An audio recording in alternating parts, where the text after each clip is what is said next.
Muito bom. A nossa ideia é trazer uma reflexão para a questão da vida espiritual por excelência. É um último capítulo de um livro referência, né, que foi trazido em Brusque, para mostrar um contexto ou um buquê de flores dos princípios da filosofia esotérica, da visão da vida. E a ideia é trazer apenas uma breve reflexão e aproveitar o momento de festa de inauguração de um novo GET, Grupo de Estudos Teosóficos, aqui na cidade de Brusque. E a alegria desse momento é muito grande. A questão da vida espiritual, ela trata muito de percepção. Na maioria das coisas, o que é o eixo fundamental em termos de vida espiritual é a capacidade de percepção. Enquanto estivermos andando como Blavatsky, ao caminhar em Londres, pelo Hyde Park, e ao retornar do passeio, ela desesperada, chegando a se contorcer de ansiedade e preocupação, e a única palavra que ela disse para o Coronel Walcott era assim: nenhuma alma, só mortos-vivos. Então, de um passeio em que ela, capaz de ver o brilho da aura das pessoas, capaz de ver os aspectos espirituais já despertos, num passeio no Hyde Park, ela não encontrou uma alma que pudesse estar desperta, brilhante, viva, lúcida. E essa é a questão da vida espiritual. Enquanto não encontrarmos um verdadeiro viver, enquanto não encontrarmos uma forma de ver a vida e uma percepção mais apurada, mais sintonizada com a realidade das coisas, nós podemos nos considerar como mortos-vivos. Um questionador disse: será que enquanto eu não consigo conceber o drama do mundo, os desafios que nos cercam, a fome, a miséria, será que enquanto eu não consigo me tocar que o ser humano sofre, que existem dramas e catástrofes em termos da natureza humana, em comportamento, será que eu, enquanto não perceber isso pura, diretamente, realmente, será que eu também não estou sendo um morto-vivo? O que é a capacidade de resposta? A consciência, ela vê e age e responde. Isso é uma capacidade da consciência. Se a gente imaginar um organismo da pré-história que pudesse ter apenas uma resposta ante aos estímulos externos da vida, a luz incidindo, esse organismo fechasse, e a luz saindo, né, e não havendo luz incidindo, ele se abrisse. Ele não respondia à umidade, não respondia a calor, não respondia a vento, não respondia a nenhum outro estímulo da vida. Ele simplesmente fechava no sol ou na luz e abria quando não havia sol ou luz. Essa é a capacidade de resposta desse tipo primitivo de consciência. E esse responder é a capacidade de estar vivo, de ter consciência e de ter resposta aos estímulos da vida. Então, esse pensador que dizia: será que se nós, com tantos estímulos no mundo e com tantos desafios gigantescos, o homem sofrendo na ignorância, a violência, a fome, a miséria, etc., se nós não fizermos nada ou não nos sentirmos nada, será que não somos realmente? Não estamos mais mortos do que vivos? Esse é o desafio em termos de percepção. O estar desperto é o poder ver as coisas como são. Não quer dizer que ele precisa o tempo todo ficar olhando para o lado ainda negativo da vida, ou da pobreza, ou da violência. Mas o ato de, ao perceber um desafio, fazer alguma coisa, dar alguma resposta para os grandes desafios da existência que se mostram a ele. Isso é capacidade de resposta. Isso é o ato de se ser responsável. Ser responsável não quer dizer alguém chato, alguém sério, que não ri, que não brinca. Ser responsável é alguém que é capaz de responder. Logo, aquele que, percebendo os mistérios da existência, os desafios da vida, a realidade do mundo que o cerca, se ele toma alguma atitude ante a isso, ele vai partir para uma grande jornada de conhecer a si mesmo, trabalhar um autoconhecimento, entender como ele funciona para entender a natureza humana, olhar para dentro e olhar para fora, ver o comportamento e ver o grande desafio de perceber, de compreender, de ter percepção aguçada, de deixar de estar morto em termos de consciência e de passar a estar vivo em termos de resposta, ser responsável, ser consciente das coisas e tomar uma atitude ante os desafios. Logo, enquanto eu não tirar os bloqueios que impedem uma vida plena em mim, eu ainda não pude renascer, eu ainda estou morto em termos de consciência.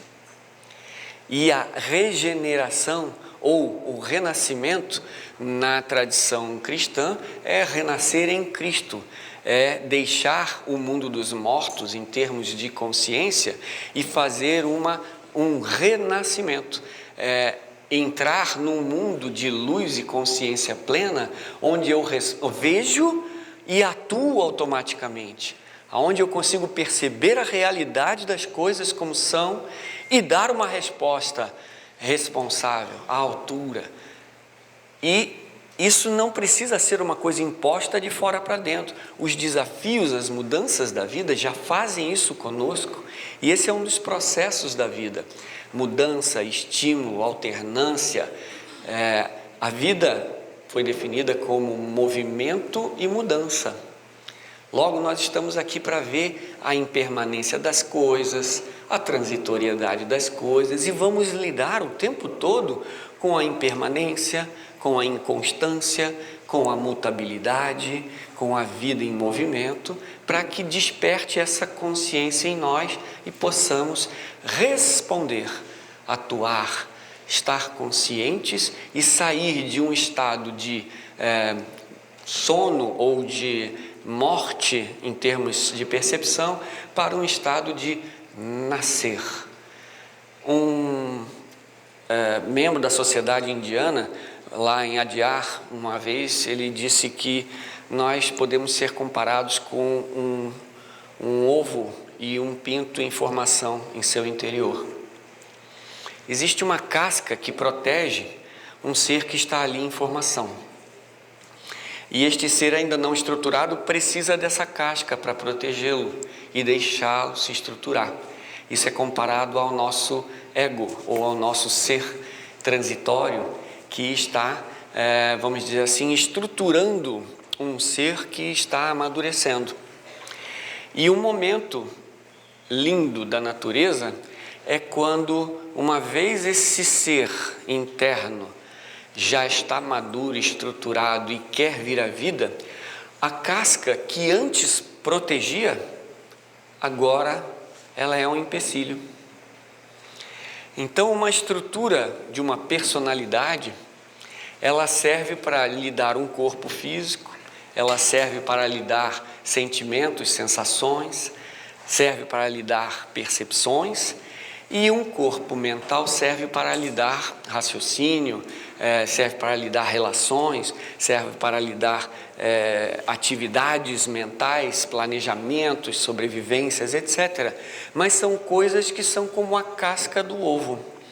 No momento do despertar daquele ser interno, e ele estando preparado, amadurecido, pronto para ir à vida e finalmente nascer, a casca passa a ser um empecilho e o ser interior bate na casca e tem a missão de quebrá-la para que a vida possa fazer-se real. É uma analogia da nossa personalidade que, por ser apenas um veículo, uma estrutura em que um ser vai estar ali dentro, recebendo impactos, percebendo como lidar com o seu corpo físico, suas limitações, lidar com suas emoções, seus sentimentos relativos a relativo, bom, mal, sempre julgando, sempre classificando, a mente sendo utilizada apenas para o interesse próprio de manutenção e tudo. Há um momento de maturidade em que esse ser interno percebe que essa casca ou essa personalidade passa a ser um empecilho. Nós colocamos essa estrutura como algo real e algo necessário de ser defendido. Nós usamos a vida como um palco onde eu vou me defender de tudo e todos, protegendo aquela natureza que eu acho que é a certa. É a minha opinião que é a certa, é a minha visão de mundo que é a certa. São minhas percepções, minhas opiniões, meus desejos que são os importantes, minhas sensações e o meu corpo físico, eu tenho que protegê-lo e tenho sempre que estar em oposição ao mundo externo, defendendo esse mundo que eu acho que é o mundo real, que é o mundo da minha personalidade, do meu eu, da minha natureza temporária do ser. E isso ainda é obstrução, isso ainda não é renascimento. E essa natureza, já amadurecida de tantas experiências, pode trazer uma nova oportunidade na vida e ousar, desafiar, quebrar a própria casca e sair para o mundo da percepção real. Vocês conhecem aquela famosa historinha de Platão, né, do mito da caverna, e as pessoas que lá estavam viam apenas as sombras projetadas no interior da caverna, da luz exterior, e todas elas voltadas para dentro achavam que o mundo era aquilo que era projetado na parede da caverna. Mas um ousado resolveu virar-se, não se conformando com aquela mediocridade, no sentido de esse é o certo único, é a média geral, ousou virar as costas para aquela parede e encarar o mundo da realidade. E, ao vislumbrar a real natureza das coisas, tentou voltar para a caverna para dizer o que era a realidade.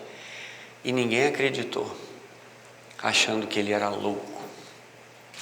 Que tal nós adotarmos uma dose de loucura, a loucura mais sadia do mundo, que é a ousadia de quebrar uma casca, de ousar pensar por si mesmo, não aceitar a imposição da cultura, da sociedade, e dizer, você tem que ser normal, aquela tal da normose, aquela doença, né, que Rubem Alves falava, Deus me livre de ser normal.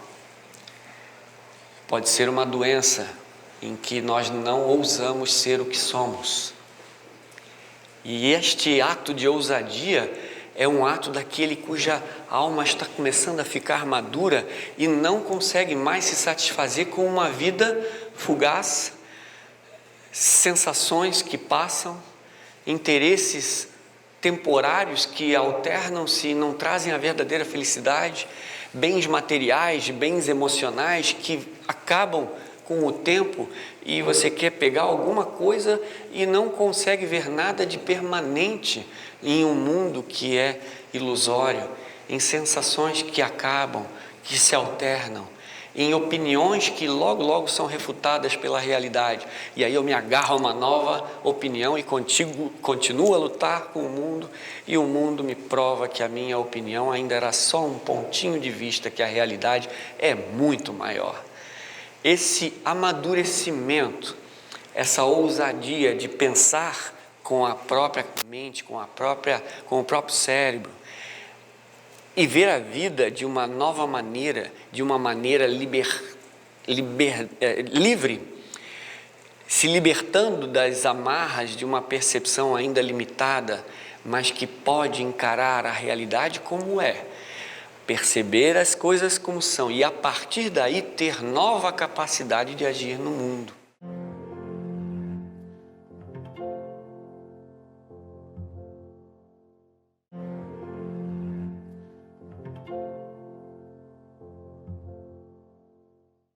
Aquele que percebe que ele é irmão do seu vizinho, não vai destruir o seu jardim, não vai entrar em oposição natural, não vai criar inimizade, porque ele sabe que está se opondo à própria natureza humana e ao próprio bem-estar do ato de viver em comunidade, de sermos irmãos e de, se o bem dele é bom para se viver e eu faço parte dessa vida e é um amigo e é um ser humano digno, todos somos dignos, então a minha vizinhança eu não vou ser uma ameaça e um mal-estar para a minha vizinhança, eu vou me sintonizar com a vida divina que vibra em todos e a minha ação naturalmente, a partir dessa percepção, muda radicalmente. Ou seja, o ato de ver, o ato de perceber e o ato de ser capaz de responder é totalmente transformador para a nossa vida prática, para a nossa vida de relações.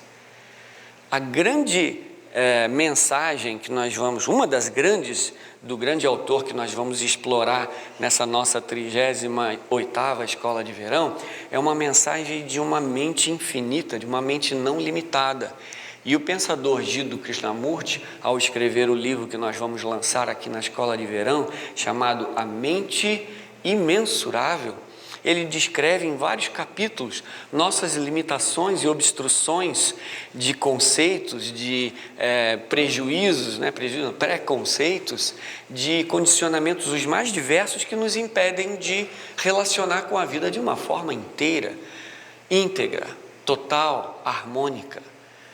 Antes de mais nada, a gente recebe uma educação e diz, você é menino, não chora. Ela, menina, pode, você não. Você, quando vai para a escolinha, não pode levar desaforo de ninguém, tem que bater, você tem que dar o último tapa. Eu tive essa orientação. Eu, forte desse jeito, como vocês podem ver, pequenininho, meu pai foi chamado na escola, porque na hora do recreio eu recebi um tapa de um mais forte e eu devolvi o tapa, porque meu pai disse que o último tapa era meu. E eu fiquei o recreio todo levando tapa e dando tapa no moleque, coitado. E aí... Oi? Coitado de você ou dele? Coitado de mim mais, né? Porque ele era mais forte que eu, mas o meu pai disse que eu não posso levar o último é meu. E aí meu pai foi para a escola um pouco envergonhado, disse, a culpa é minha. Eu falei isso para ele e ele obedeceu. Eu fui fruto de um condicionamento cultural, de uma coisa sem sentido, de um pré-conceito, de uma limitação de percepção. Eu fiquei amigo do que eu briguei no final das coisas, porque meu pai disse, não, ele não merece, eu não sei o que ele fez, não sei, mas pede desculpa lá pelos tapas que você deu. Aí quando eu fui pedir desculpa, eu vi que ele não me odiava, nem eu odiava ele, ficamos amigos. Então, graças a Deus, uma libertação de um preconceito que me tinha sido imputado e que nos é imputado sem percebermos em toda a nossa educação. Vários conceitos, preconceitos, limitações, e a gente passa a agir de maneira mecânica apenas obedecendo à cultura, ao condicionamento, ao preconceito vigente e assim por diante. Será que há libertação nisso? E Jiddu Krishnamurti mostra que há possibilidade de uma nova maneira de ver a vida, livre de condicionamentos, livre de preconceitos, e essa capacidade de visão é proporcional à capacidade então de ação. O que é que faz um médico? Nós temos um médico aqui e que ele pode, não me deixar mentir sozinho se for o caso. A primeira coisa é diagnosticar. Sem um diagnóstico nós não podemos agir. Nós podemos causar mais mal do que bem se identificarmos uma doença que não é a que está acontecendo e darmos o remédio errado. Logo, da percepção e da visão, da identificação de uma real natureza, há condições para uma ação harmônica, verdadeira, eficaz e sábia. Se nós não soubermos o que está acontecendo, ou não formos capazes de ver, não há condição de agir. Ver é proporcional a agir. E perguntaram para Krishnamurti, como é então essa vida daquele que está desperto? Ele simplesmente reduziu a frase, o ato de ver e o ato de agir são uma e a mesma coisa. Quem vê a realidade automaticamente age. Nós agimos, no exemplo de Krishnamurti, como alguém que vê uma casa se incendiando e para observar aquele incêndio sem fazer nada e começa a pensar qual será a cor do cabelo e do olho do bombeiro que vai chegar para apagar esse incêndio. Será que nós fazemos isso na vida? Há uma casa pegando fogo aqui dentro. Há um ser pegando fogo. E o que nós estamos fazendo? Estamos respondendo adequadamente? Nós estamos percebendo a realidade como se mostra e estamos tendo o tipo de atitude correta? Há uma analogia também, parece que no budismo, de alguém que leva uma flecha na perna e fica dizendo: puxa, quem foi que mandou essa flecha na minha perna? Quem será que acertou essa flecha? Como é que foi o ato de eu me expor e poder receber essa flecha? Mas a flecha está lá, é hora de ver o que fazer. Você está sangrando, você vai morrer. Você vai pensar em quem que matou, quem que mandou, você vai tomar uma providência. Então o ato de ver vai ser o ato de agir. Ver e agir será uma coisa só. Então, a capacidade de ver e de se libertar dos preconceitos é começar a quebrar essa casca da personalidade, das nossas naturezas temporárias e começar a ver o que há de realidade perene em nosso interior. Qual é a divindade que brilha em luz permanente em nosso interior. Ela vai ser capaz de trazer nessa harmonia desse ser uma estabilidade, uma harmonização, uma sutilização adequada que vai permitir uma nova percepção da vida e assim sermos capazes de agir, assim sermos capazes de responder aos desafios de forma harmônica, sábia e eficaz e perene. Logo, a vida em seus altos e baixos não vão ser mais motivo de tristeza, alegria, oposições de sentimentos. A cada fato novo e mudança, e a vida é movimento e mudança, nós vamos ficar o tempo todo: ai que bom, ai que ruim, ai que bom, ai que ruim, né? Vamos ficar o tempo todo dizendo: agora eu vou me dar bem, não, agora eu me dei mal, não, agora eu vou me dar bem, não, agora eu me dei mal.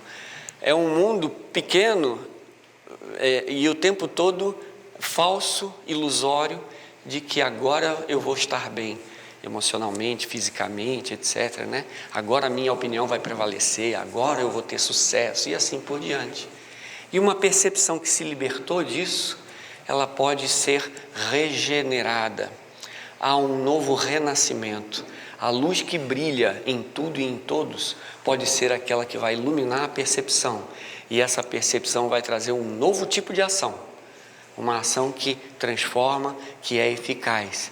E eu queria, bem resumidamente, porque nós hoje temos uma ótima oportunidade, né, de inaugurar um grupo de estudos teosóficos, mostrar, eu não vou trazer definidamente o sentido da vida, porque ele vai ser descoberto por aquele que desperta, por aquele que se permite perceber, ver a sua própria natureza e permitir que ela seja pura, límpida para fazer a percepção possível. E esse ser que agora pode revelar a si mesmo, pode, ao obter seu autoconhecimento, e ele é uma parte da divindade em expressão, ele é uma parcela dessa divindade em expressão, ele é uma chispa que saiu da fogueira fundamental, ele é uma gota do mar da eternidade que apenas se diferenciou pelo seu formato de gota e tem um destino de retornar a esse mar fundamental. Então, o ato do rio ter medo de chegar no mar, como foi bem colocado aí num dos WhatsApps da vida, é uma questão secundária, porque quando o rio chegar no mar, ele vai ver que ele é mar. Ele não vai se anular achando que eu vou deixar de ser rio e vou morrer no mar. Ele vai descobrir que a natureza essencial dele é ser mar. Logo, quando a gente quebrar a casca, tiver a ousadia de quebrar essa estrutura e saber que ela é apenas um instrumento de atividade nesse mundo e verificar que a verdadeira natureza, ela é una com a divindade, um grande instrutor dizia que eu e o Pai somos um. Não era assim na mensagem do J. Cristo? O ser que se ilumina passa a perceber que ele e o Pai também é um, pois a natureza do divino está em nós. Essa percepção pode trazer a regeneração, e essa regeneração é o ato de encontrar a sua real natureza. Essa real natureza pode se expressar trazendo quaisquer características sagradas divinas que são próprias da consciência pura. Mas essa real natureza, ela tem um modo único de se expressar. Então, poeticamente falando, às vezes alguém pode já ter ouvido essa analogia, eu queria perguntar para você, ou para vocês, qual é a coisa que quando vocês fazem na vida, que a sua alma canta?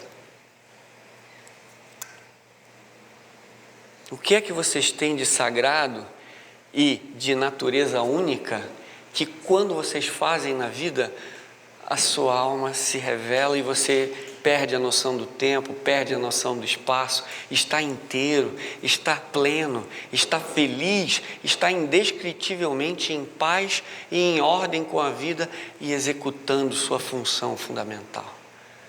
O ato de se descobrir, o ato do autoconhecimento e entender a sacralidade da sua natureza única em manifestação, mostra que somos diferentes realmente. É só olhar para cada um.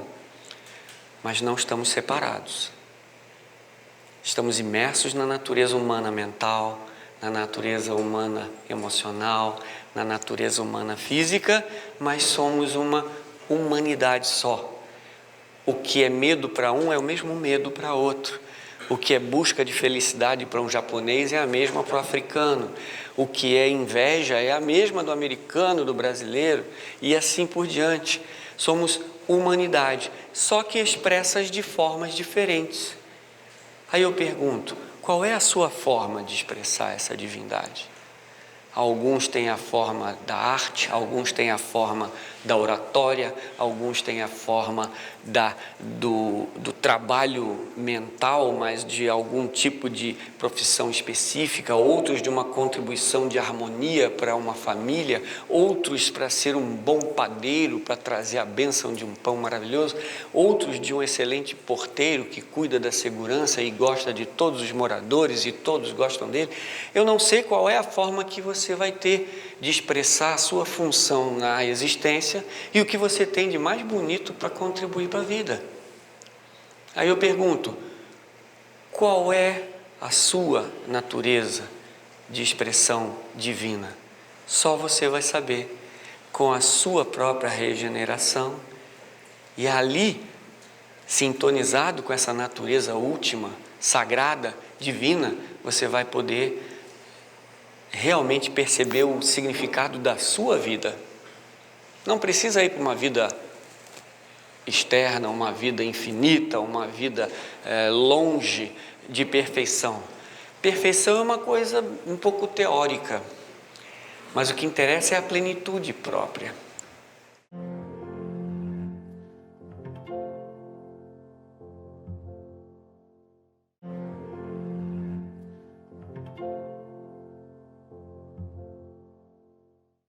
O senhor Ulisses Riedel dizia que a gente não precisa ser perfeito, a gente só precisa ser pleno. Qual é a sua plenitude? Qual é a sua plenitude? O que é você pleno? Qual é o seu aroma no jardim da existência? Qual é a sua nota na música da vida? Qual é a sua natureza única a qual você tem para ofertar para a vida e para todos que nos cercam? Só você vai saber. Pensa, o que é que eu faço, que quando eu faço, a minha alma canta? Nesse momento, eu vou estar descobrindo o significado dessa minha existência e dessa vida. Quando, através do autoconhecimento, eu despertar, eu me regenerar e nascer numa nova percepção da vida, eu vou poder me comportar, agir em sintonia com a minha natureza. Dizem que o Dharma, ou a função do sal, é ser salgado. Qual é a sua função? Qual é a sua missão? Qual é o seu Dharma? Ou essência fundamental que traz uma função, o seu próprio dever ou sua própria execução da divindade em operação na vida. Esse é o sentido de regenerar em termos de percepção e agora ser capaz de ouvir a partir de uma nova realidade viva. E esse é o ato de regenerar, e ao se regenerar, teremos a condição de compreender o significado da vida. A vida pode ser aqui e agora. Depois de uma canção tão linda, feita para um mantra tão bonito, eu percebo que o Dharma da Sabá e do Couteiro é fazer música. Esse Dharma... Hã? A alma deles canta literalmente. A do Ney toca e a da Sabá canta. Ney também canta? Nossa, mãe, então é muita coisa linda para trazer para o mundo. Eu não sei nem cozinhar, não sei tocar instrumento, eu toco a campainha da porta, né? Mas eu posso levar para vocês para o Japão, se quiserem, via aérea com segurança. Então eu posso tentar no meu Dharma, quem sabe levar o Ney e a Sabá a cantar pelo país por aí, num avião, quem sabe, né? Alguém ganha na loteria, tá? Compra um avião para eu pilotar, tá? E aí eu levo o Ney e a Sabá para cantar pelo Brasil afora. Estamos cada um cumprindo o nosso Dharma e revelando nossa natureza, né? E cumprindo nossa missão e estando em contato com o significado da nossa própria vida. Só falta saber quem é que vai ganhar na loteria para comprar o meu avião aí, tá? Ok? Vamos combinar assim? Então, qual é o seu Dharma? Qual é a sua função na existência? Para e olha, e isso pode ser o início do seu próprio renascimento, da sua própria nova maneira de viver, com uma resposta adequada, com um novo nível de percepção a um novo nível de ação. Alguém pode dizer, nossa, vocês na sociedade são muito teóricos, são muito intelectuais. Há uma certa crítica interessante que eu costumo rir por dentro para não rir por fora, para não ofender. Mas eu digo, bom, se a partir da compreensão, da percepção das coisas como são, de compreender as leis da vida, eu posso agir de forma diferente, eu não vejo nada mais prático do que compreender as leis da vida e passar a ter um novo comportamento a partir daí. Como que dizem então que a teosofia não é prática, ou que a sabedoria eterna não é prática? Ao descobrirmos a real vida em operação, ao compreendermos suas leis, sintonizarmos nossas vidas com ela, teremos um poder ilimitado de ação a partir dessa percepção. E assim o significado da vida vai poder ser encontrado por cada um que se regenerar na libertação das suas limitações pessoais, das suas percepções como si mesmo. Então o si mesmo não é mais a minha opinião, a minha ideia própria, os meus interesses pessoais e tal. Agora há uma visão que vê o que há de eterno nas coisas, o que há de real nas coisas. E assim uma amizade e um amor útil pode ser ação plena a partir dessa minha percepção. Quem ama, e as mães aqui podem corroborar, não enxerga defeito no filho. A mãe não enxerga defeito nenhum no filho, mãe coruja, tem aí, né? Ela só vê o lado bom, ela só vê o lado verdade, o lado beleza do filho, porque esse é o amor vendo, esse é o amor percebendo, essa é a visão amorosa entrando em contato com a verdadeira realidade. Uma vez perguntaram para a nossa presidenta internacional o que é que a gente deve fazer quando um membro não faz aquilo que deveria. E a presidente internacional, abanando a cabeça assim, como que em tristeza, disse: por que a gente ainda vê as pessoas pelos seus defeitos? Os defeitos são ilusórios porque temporais, porque ainda temporários. Nós estamos aprendendo com eles e são daqui a pouco solucionados com a luz do Espírito, com a luz da percepção, e eles ainda não revelam a qualidade correspondente, mas são temporários. Nós estamos ainda no processo de aprendizado. Por outro lado, as qualidades das pessoas são a realidade que brilha no interior dele da consciência ilimitada. Logo, essa é a realidade da pessoa. Toda pessoa, a realidade no tocante a ela, é suas qualidades. É aquilo que ela tem de melhor, pois ali a consciência pura já se revela. Então, cada um, em termos de realidade, são suas qualidades, pois aí a realidade já brilha, e aí a eternidade já se faz presente. Então isso é verdade verdadeira no tocante às pessoas.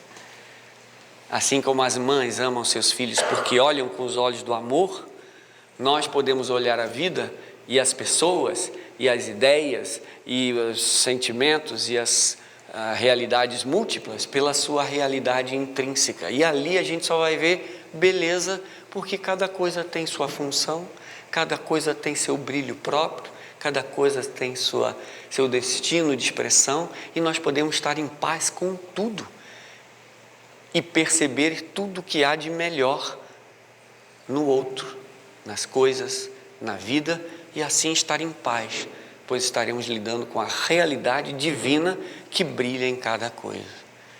Não é assim que disse o mantra? Ó vida oculta que vibras em cada átomo, ó luz oculta que brilhas em cada criatura, ó amor oculto que tudo abranges na unidade, possa todo aquele que se sente uno contigo saber que ele é por isso mesmo uno com todos os outros. Então o olhar daquele que brilha, daquele que percebe, daquele que se regenerou, só vai ver o lado luz, amor e vida naquilo que ele percebe. Por que olhar para os defeitos? Por que olhar para as restrições? Nós estaremos em erro, nós estaremos enganados. Então, regenerar seria imperativo, mas não adianta forçar nenhuma coisa artificialmente. Mas se começarmos a dar atenção à nossa vida, teremos chances de questionar tudo aquilo que é imposto, artificial, temporário, e regenerar num novo ser que nasce na vida sagrada, eterna, divina. E a partir daí, regenerados, poderemos enxergar o significado da existência, pois a percepção foi desobstruída, a vida pode ser percebida em plenitude, as ações podem agora ser realmente harmônicas e a vida pode se fazer como ela é realmente, trazendo tudo aquilo de melhor, de sagrado e de divino que habita em cada um de nós. Que a gente possa aproveitar essa oportunidade encarnada, estamos encarnados nessa vida, aproveitemos essa oportunidade para regenerar. Aproveitar que contatamos irmãos de caminhada espiritual na sociedade teosófica e possamos, dando as mãos, caminhando juntos, estimulando-nos mutuamente, perceber uma nova vida, renascer em espírito e olhar a vida a partir do ponto espiritual para sabermos atuar no mundo material, no mundo temporário. É um convite que a sociedade teosófica faz de regeneração espiritual, de viver em Cristo, ou de trazer a luz divina à manifestação. E assim a transformação do mundo pode ser radical. A partir de um homem, de um Gandhi, houve uma libertação de um país inteiro de um jugo de uma potência mundial. A partir de nós, o que pode ser feito? Qualquer coisa. Não há limite. A gente apenas está ainda na caverna de Platão, achando que a realidade é só essa sombra. A gente pode ter a ousadia de se virar para a realidade, de aprender a matar, no sentido figurado, uma prioridade que é um eu separado, e a alimentar e perceber um eu que é uno com todos os outros. E a partir dessa percepção, uma nova vida passa a ser possível. Esse é um convite que a Sociedade Teosófica faz a todas as pessoas que a ela se aproximam. E eu queria, do fundo do meu coração, dar os parabéns àqueles que estão iniciando um grupo de estudos teosóficos na cidade de Brusque, que vai viabilizar um contato com uma maravilhosa, transformadora, regeneradora sabedoria, que é a teosofia, e que muitas pessoas vão poder, através de vocês nessa cidade, travar contato com essa beleza, essa bênção que é capaz de transformar não só o pensamento e percepção, mas a vida e as relações de todos aqueles que vão entrar em contato. Eu queria trazer nessa reflexão uma beleza que é a oportunidade de alimentar as almas. Aquele que percebe essa atividade como seu destino, aquele que percebe a beleza do trabalho, alimentar o corpo é muito importante, alimentar o pobre, o faminto é muito importante, mas quem é que vai alimentar a alma do homem e dizer que é nele que está a salvação, que ele pode ser livre por si mesmo, quebrar aquela casca e permitir que a vida plena e sagrada brilhe através dele e passar a transformar tudo e todos que a ele se aproxima, todas as suas relações, e a vida ser revolucionada com essa sabedoria. E queria agradecer pela atenção de vocês também, terem paciência de ver um magrinho que só é piloto, mas está tentando regenerar-se como ser humano também e partilhar dessa sabedoria com todos vocês, numa alegria infinita que só o Espírito Uno pode trazer para a gente. Obrigado pela atenção de todos.